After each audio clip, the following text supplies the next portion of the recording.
গেলাম, আমরা তাদেরকে বললাম 13 তারিখের ফাইল 3 দিনের মধ্যে সেখানে জবাব দেওয়ার কথা ছিল, আপনারা কেন সেটা দেন নাই?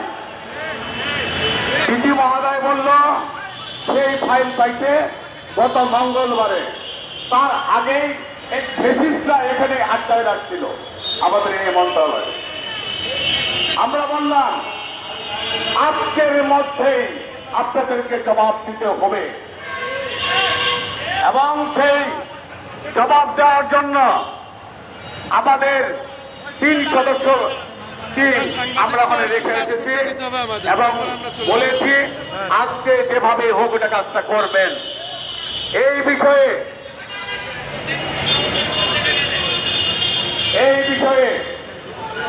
আপনাদেরকে বিস্তারিত আলোচনা করবেন সম্মিলিত নন এমপি ঐক্য পরিষদের প্রধান সমন্বয়ক প্রিন্সিপাল সেলিম মিয়া।